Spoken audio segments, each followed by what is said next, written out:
Why do people visit Manaoag? The province of Pangasinenses Our Lady of Manaoag Church is perhaps Luzon's most famous pilgrimage site, and a popular destination to visit by religious devotees. You might be wondering, what makes it different and unique from other churches and basilicas in the Philippines, as well as what makes it so famous. For us to understand it better, it is good to start by tracing back the history of the Manaoag Church and the Blessed Virgin Mary.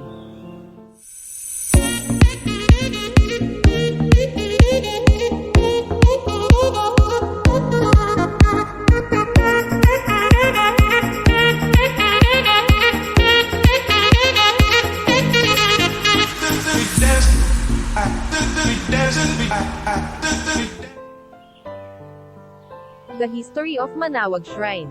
According to recorded history, the Augustinians came to Pangasinan in 1575, and established the missions of Lingayen, Bagnotan, which is now called Dagupan, and Santa Monica, now called Manaoag, as part of their evangelization efforts. Because the Pangasinenses prefer to believe in paganism, the missionaries decided to leave. But this was just the start of the evangelization of the missionaries in the province. In fact, there were also undocumented missionaries serving in Pangasinan. In addition, the Franciscans made an effort to spread the gospel across the region. However, their efforts were in vain, since they were unable to convert the residents of Pangasinan.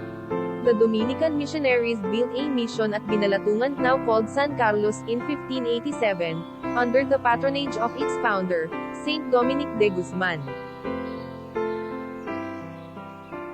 The town of Mangaldan, which is 9 kilometers from Santa Monica, was a visit for the Augustinian monastery of Lingayen. It is also the place where the Dominicans began their missionary work. Given that Lingayen was 30 kilometers from the Augustinian convent of Santa Monica, the Augustinians were happy to give up its care to Bishop Diego de Soria, who gave it to Father Juan de San Jacinto, vicar of Mangaldan. As a result, Father de San Jacinto had the idea of creating a chapel dedicated to Our Lady of the Most Holy Rosary, when he accepted this post in 1605.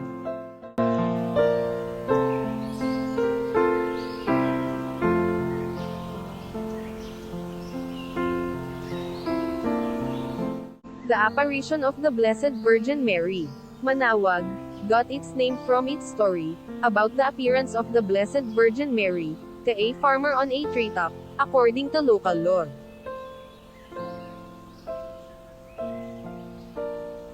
The story goes that the Virgin of the Most Holy Rosary and her most pious son, the child Jesus, arrived in the middle of a cloud.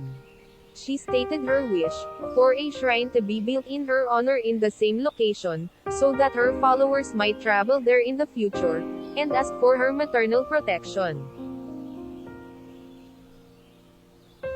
This apparition of the Virgin of the Rosary became famous in other parts of the globe. People from all over the world would go to the spot where the apparition occurred to see it for themselves. In other words, when asked who had been there, they would say, "Dayad lugar ya kawalaan na birhen yaman tatawag," or, "Did ako yaman tatawag." And as time passed by, Manaoag was the name given to this town. Afterward, the church had a steady stream of pilgrims, seeking the intercession of Our Lady of the Rosary of Manaoag, in their time of need. At a ceremony in Rome, on April 21, 2011, the church was granted a unique spiritual affinity to the Basilica of St. Mary Major. To date, no other shrine in the Philippines has been granted this honor. This agreement guarantees travelers the same benefits and the opportunity to get a full indulgence as if they were visiting the Papal Basilica in Rome.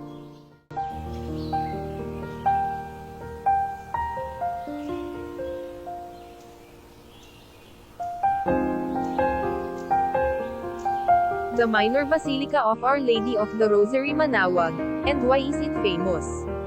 One of the most popular churches in the Philippines, is the minor basilica of Our Lady of the Rosary of Manaoag. Located atop a hill in the province of Pangasinan, in the town of Manaoag, it offers stunning views of the surrounding countryside. As a pilgrimage destination, this is the place where the enshrined image of Our Lady of the Rosary, or Apo Bakat in Filipino, is worshipped and revered. The people of Manaoag are proud of the church's lengthy history, which dates back to the arrival of the Augustinian friars, in the province of Pangasinan, and the founding of the Santa Monica Mission. In Pangasinan, the Manaoag Church is the most popular pilgrimage destination, with many considering it the Catholic Mecca of the Philippines. People who have visited this church and prayed to Mother Mary say they've had numerous miraculous experiences, which is why it's so well known.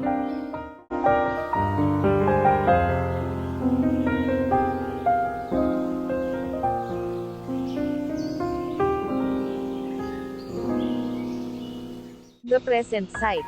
These days, the people who oversee the minor basilica have never wavered in their goal or vision to reach out to the Manaoag people and God's pilgrim people, which includes the Dominican community.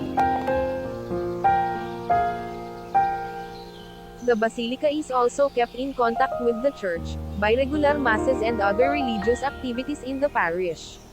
As a result of these changes, the prayer and worship space has become a better place to be. After every Mass, a blessing prayer for the sick is said, and holy water is sprayed over religious articles. Outside the church, automobiles can also have the same blessings, organized by the church officials.